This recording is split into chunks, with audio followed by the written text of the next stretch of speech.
विधायक हैं उत्तर प्रदेश में या जितने भी सांसद कहें आप, सभी लोगों से मिला गया, लेकिन कोई भी बीच का रास्ता अब तक नहीं निकला। हाई पावर कमेटी का भी गठन हुआ जिसका कोई रास्ता अब तक नहीं निकला, लेकिन अवसाद और टेंशन की वजह से प्रतिदिन शिक्षा मित्र काल की गाल में जा रहा है। माननीय उप मुख्यमंत्री दिनेश शर्मा जी की अध्यक्षता में एक कमेटी का गठन हुआ, उसका भी कोई अता पता नहीं। आखिर समस्या है कहां? एक अपराधी मारा जाता है और सोशल मीडिया पे एक बाढ़ सी आ जाती है, और तभी मामला आज की खबर है, सुप्रीम कोर्ट ने रिटायर्ड जज और एक डीजीपी की अध्यक्षता में, शायद मैंने जो देखा है, उनकी अध्यक्षता में एक कमेटी गठित की जाती है उस एनकाउंटर के लिए। तो मेरा पहला सवाल कि उत्तर प्रदेश में जितने भी मिश्रा हो, कुशवाहा हो, ठाकुर हो, ब्राह्मण हो, या जो भी जिस कैटेगरी के हैं, मेरा जातिवाद से कोई मतलब नहीं है, लेकिन मैं ये बताना चाहता हूं कि उत्तर प्रदेश में जो शिक्षा मित्र मर रहे हैं अवसाद में, वादा खिलाफी करने के बाद, और वादा खिलाफी किसने की ये आप सभी जानते हैं। बनारस में किसने कहा कि आपके साथ न्याय होगा, न्याय नहीं हुआ। उसके बाद हाई पावर कमेटी का गठन हुआ जिसका रिजल्ट आज तक नहीं आया। तो मेरी पहली एक मांग है सोशल मीडिया के माध्यम से कि सुप्रीम कोर्ट या मानवाधिकार आयोग या राष्ट्रीय महिला आयोग, जो भी ऐसी संस्थाएं हैं, उनकी अध्यक्षता में एक कमेटी गठित की जाए और ये पता लगाया जाए कि शिक्षा मित्र अवसाद से क्यों जान दे रहा है या क्यों मर रहा है, क्या कारण है इसके पीछे कि शिक्षा मित्र अपनी जान गंवा रहा है। उन बच्चों का क्या होगा, उन बच्चों का क्या होगा जो अपने माता और पिता के जाने के बाद जिनके घर में कोई कमाने वाला नहीं है। अमरनाथ जी, आप थोड़ा सा मेरी बात को समझिए। शिक्षा मित्र में अभी एक हाल ही का मामला है, क्या नाम, प्रतापगढ़ का एक महिला, उस महिला का मुझे नाम याद नहीं आ रहा है, वो महिला गुहार लगाते लगाते मर गई, गुहार लगाते लगाते मर गई कि मुझे ना सुप्रीम कोर्ट से कोई राहत है, ना हाई कोर्ट से कोई राहत है, और ना उत्तर प्रदेश सरकार ने मुझे कोई राहत दी है। और उस महिला को, वो महिला कैंसर से पीड़ित थी। अब आप समझिए, कैंसर से पीड़ित महिला जिसने 20 साल सेवा की हो बेसिक शिक्षा विभाग की, और वो महिला अगर अपने न्याय के लिए, अपने अधिकार के लिए सोशल मीडिया के माध्यम से माननीय मुख्यमंत्री जी को, माननीय प्रधानमंत्री जी को अगर आवाज लगा रही है, तो उस महिला का इलाज होना चाहिए था, लेकिन नहीं हुआ। आज वर्तमान में शिक्षा मित्र हो, अनुदेशक हो, आंगनवाड़ी हो, हर व्यक्ति परेशान है, त्रस्त है। उसी डिपार्टमेंट में काम करने वाला एक आदमी 60,000 पाता है, और उसी डिपार्टमेंट में काम करने वाला, वही किताबों को पढ़ाने वाला 5,000, 10,000, 12,000, 15,000। ये कहाँ का न्याय है? एक मजदूरी से भी कम।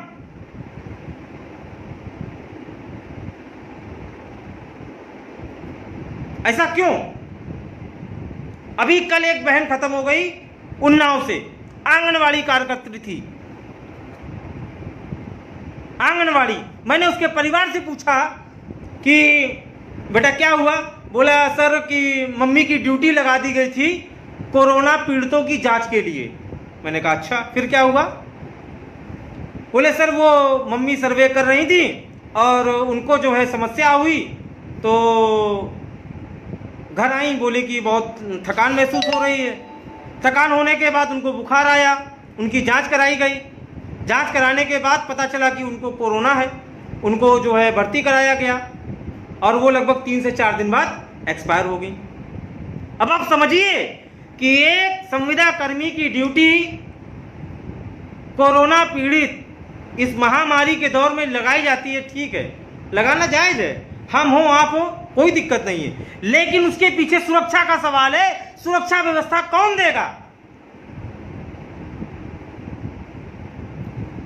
रेणुका कुमार जी का एक लेटर आता है थोड़े दिन पहले, उसमें उन्होंने कहा था कि 50 लाख रुपए का इंश्योरेंस देंगे, 50 लाख रुपए का इंश्योरेंस देंगे, जो अस्थाई स्थाई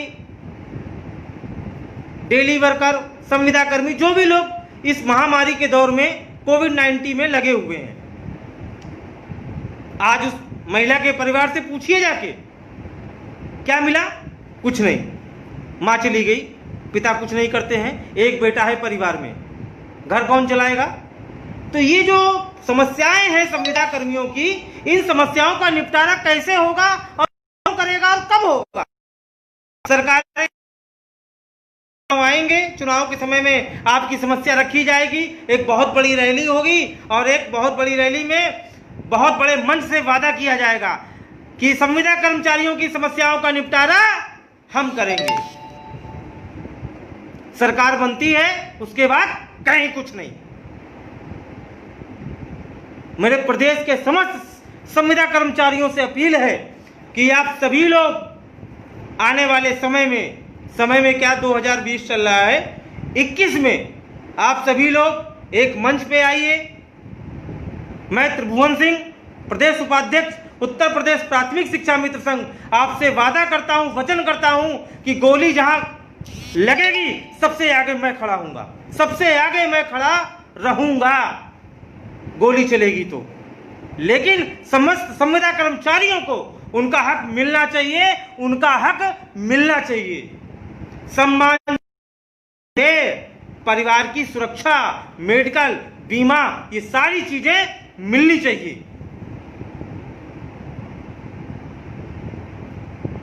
हाल ही में एक लड़ाई संविदा कर्मचारी जो हमारे शिक्षा मित्र भाई बहन हैं, मैं उनके लिए लड़ रहा हूं, और जो अनुदेशक हैं, जिसमें ईपीएफ और ईएसआईसी दो चीजें आती हैं। मामला कोर्ट में गया, कोर्ट में जाने के बाद फाइनल हुआ 28 फरवरी 2020 को हम जीत गए। जीतने के बाद भी उत्तर प्रदेश की सरकार लागू नहीं कर रही है।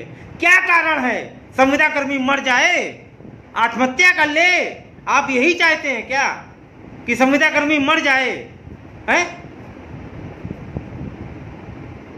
हमने सरकार की हर व्यवस्थाओं को चलाया, पल्स पोलियो हो, जनगणना हो, बाल गणना हो, चुनाव की ड्यूटी हो, पंचायत की ड्यूटी हो, लोकसभा की ड्यूटी हो, विधानसभा की ड्यूटी हो, राशन कार्ड का सत्यापन हो, पशु गणना हो, और क्या कराएंगे साहब? देखिए, मूल विषय यह है कि आज के समय में उत्तर प्रदेश के जो भी संविदा कर्मचारी हैं, उनका मानदेय कम से कम 30,000 के ऊपर। शर्त पहली मेरी मांग लीजिए, या जो भी कह लीजिए उत्तर प्रदेश सरकार से, या जो भी है, माननीय डिप्टी सीएम परम आदरणीय दिनेश शर्मा जी से, कि कम से कम 30,000 रुपये से मानदेय दे दीजिए। आप 62 साल की सेवा दे दीजिए, परिवार की सुरक्षा, इंश्योरेंस, बीमा, और चूंकि काफ़ी लोग 50 साल के हैं, 55 साल के भी हैं, हमारी महिला बहनें भी हैं, आपने उनको प्रसूति अवकाश दिया, बहुत बहुत धन्यवाद। लेकिन आज जब उम्र 35 और 40 साल की हो गई है, तो इन सारी व्यवस्थाओं का होना बहुत ज़रूरी है आदरणीय। ये व्यवस्थाएं नहीं रहेंगी तो हम अपने परिवार के, अपने बच्चों को कैसे पालेंगे? और आपसे विनम्र निवेदन है माननीय प्रधानमंत्री जी से, उत्तर प्रदेश के मुख्यमंत्री यशस्वी योगी, डिप्टी सीएम परम आदरणीय दिनेश शर्मा जी से, केशव मौर्य जी से, कि उत्तर प्रदेश के जो भी संविदा कर्मचारी हैं, शिक्षा मित्र, अनुदेशक, बिजली विभाग के हैं, आंगनवाड़ी के हैं, रोजगार सेवक हैं, जो भी हैं, सभी लोगों की समस्याओं का आप निदान करें। और आपने अपने घोषणा पत्र में भी रखा, उसके बाद भी आपने अपना वादा अभी तक पूरा नहीं किया। ये कष्टमय है। मुझे याद है वो रैली आदरणीय राजनाथ सिंह की, उन्होंने कहा था कि जितने भी संविदा कर्मचारी हैं उत्तर प्रदेश के, सभी को उनका हक मिलेगा, सभी लोगों को। आज तक कुछ नहीं हुआ, आज तक। मरने वालों की संख्या डेली 1 2 1 2, ऐसा कोई दिन नहीं जाता कि जिस दिन शिक्षा मित्र, आंगनवाड़ी, अनुदेशक आत्महत्या या परेशानी से या बीमारी से अपनी जान ना गंवा रहा हो। क्या इसके पीछे कोई कमेटी गठित नहीं होनी चाहिए? ये जो मौतें हो रही हैं, इनकी जांच नहीं होनी चाहिए? ये क्या पाकिस्तान से आए हैं? पाकिस्तान से नहीं आए साहब, इसी मिट्टी के हैं, इसी बौद्ध धरती के हैं, इसी श्री राम की धरती के हैं, इसी श्री कृष्ण की धरती के लोग हैं। लेकिन न्याय नहीं मिला किसी को, रोज मर रहे हैं। मिश्रा, चतुर्वेदी, यादव, कुशवाहा, पाल, साहू, चौधरी। कष्ट होता है मुझे इस बात को कहते हुए।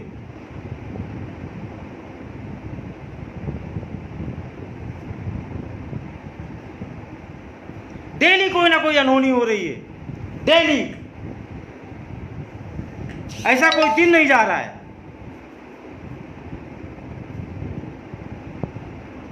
और एक बात, यदि आप लोगों ने, मैं उत्तर प्रदेश की सरकार और सेंट्रल गवर्नमेंट से आज स्पष्ट कह दे रहा हूं, यदि आपके लोगों ने हम संविदा कर्मचारियों का शोषण बंद नहीं किया, उनकी व्यवस्थाएं सुसज्जित नहीं करी, तो आने वाला दिन बहुत भयावह होगा।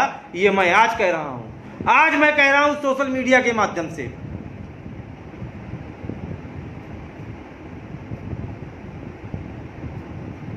ऐसा नहीं है कि आपको दिखाई नहीं देता है, दिखाई देता है, लेकिन आप नजरअंदाज कर रहे हैं लगातार। कितनी बार पत्राचार किया गया, कितनी बार मेल मिलाप किया गया, हाथ जोड़े, पैर पकड़े, क्या नहीं किया गया। लेकिन आपने खत्म। चलिए ठीक, आपकी समस्याएं हम देख रहे हैं, जल्दी ही उसका निपटारा करेंगे। हाई पावर कमेटी, क्या है हाई पावर कमेटी? आप बताइए। एक निर्णय से मात्र एक निर्णय से उत्तर प्रदेश के लगभग 2000 से अधिक शिक्षा मित्र इस अवसाद में अपनी जान गंवा चुके हैं। मान्यवर, आपको नहीं पता। आरटीआई डाली थी आपके पास, आपने मना कर दिया देने से। क्यों मना कर दिया साहब? उत्तर प्रदेश सरकार से मैं पूछना चाहता हूं, मैंने आरटीआई डाली थी मृतक शिक्षा मित्रों की, आपने क्यों मना कर दिया? इसके 6 महीने पहले मैंने एक आरटीआई डाली 75 जिलों में, 75 जिलों में। कितनों का उत्तर आया? 5 लोगों का, 6 लोगों का। एक जिले से उत्तर आया, एक जिले से आया कि जितने भी शिक्षा मित्र मरे हैं वो सब अवसाद से मरे हैं। अवसाद से मैं आपको दिखा सकता हूं। उन्होंने कहा कि अवसाद से मरे हैं। 1 मिनट रुकिएगा, मैं आपको दिखाता हूं। उन्होंने कहा कि अवसाद से मरे हैं। 1 मिनट प्लीज।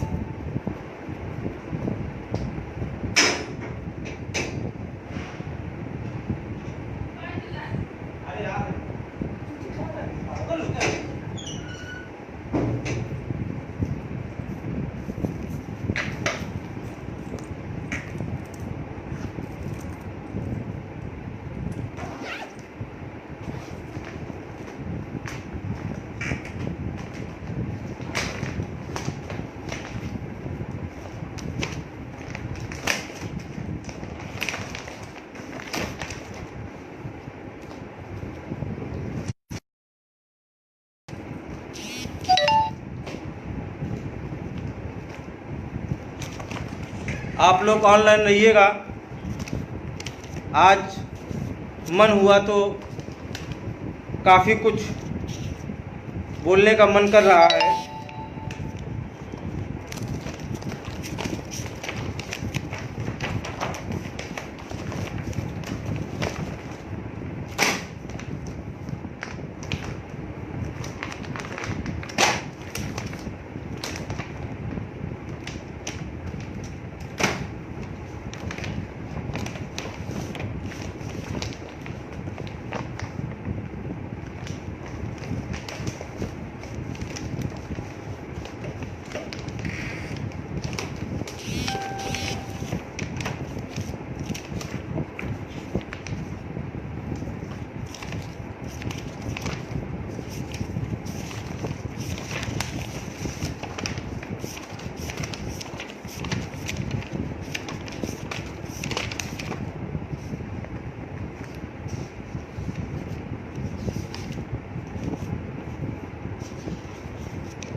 एक मिनट जरा कागज मिल जाए जरा।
ये देखिए, ये आप सभी लोग कागज देखिए जरा सा। आप लोगों को दिख रहा है कि नहीं दिख रहा है? ये है कार्यालय जिला बेसिक शिक्षा अधिकारी ललितपुर।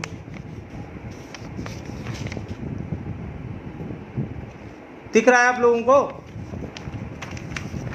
ये ललितपुर के कागज में आप देखिए कि एक कॉलम मैंने पूछा था,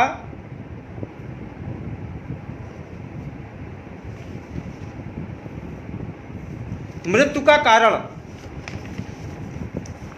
ये है मृत्यु का कारण, देख लीजिए इसमें क्या लिखा है? अवसाद, अवसाद, अवसाद, अवसाद, अवसाद। देख लीजिए, मैं पढ़ के सुना देता हूं। रघुवीर सिंह, दशरथ सिंह, नीतू तिवारी, ब्रजेश राजा, जय नारायण। ये एक आरटीआई केवल सही आई है।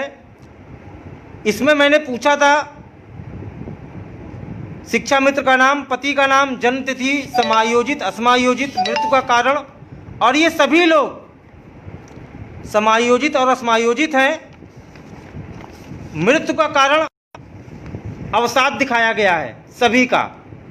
दिनांक मृत्यु कब हुई है? 2015, 2016, 2016, 2017, 2018। अब आप समझ लीजिए,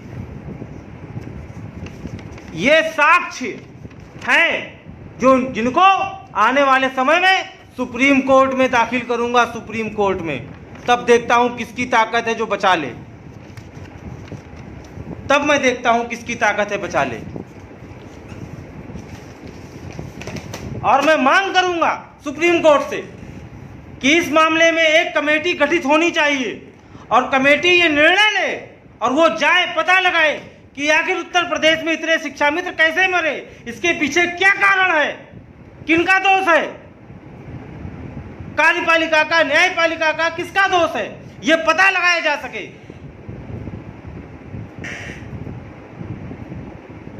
मैं दाखिल करूंगा, मैं बिल्कुल दाखिल करूंगा। ये जो रोज रोज मौतें हो रही हैं,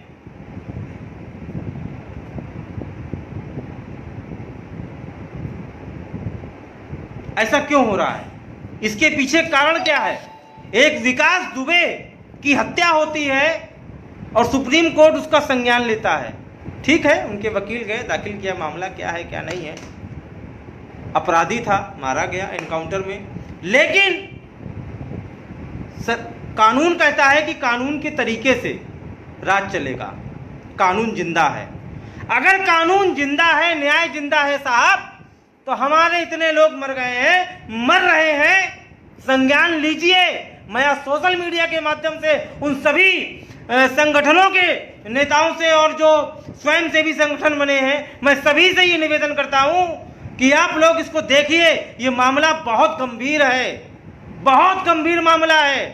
वो चाहे ब्राह्मण संगठन के लोग हों, ठाकुर संगठन के लोग हों, ओबीसी संगठन के लोग हों, पाल समाज के हों, यादव समाज के लोग हों, किसी भी समाज के लोग हों, SC ST आयोग के लोग, जो भी लोग हों, वो आप देखिए कि उत्तर प्रदेश में शिक्षा मित्र आखिर मर क्यों रहा है, इसके पीछे कारण क्या है। कारण जायज, मैं एक जायज व्यवस्था की मांग कर रहा हूं कि इसके पीछे कमेटी गठित की जाए और पता लगाया जाए। और मेरे जैसे उत्तर प्रदेश में कम से कम 20 लाख संविदा कर्मचारी कार्यरत हैं इस समय, 20 लाख, जिन्होंने अपना महत्वपूर्ण और गोल्डन समय उत्तर प्रदेश सरकार की व्यवस्था चलाने में लगा दिया, लेकिन मिला क्या, कुछ नहीं, कुछ नहीं मिला। पैसे के नाम पे मानदेय 2 महीने लेट, 3 महीने लेट, 4 महीने लेट, कभी समय से नहीं मिला। काम के नाम पे एक छुट्टी नहीं। अब आप समझिए कितनी बड़ी पीड़ा है।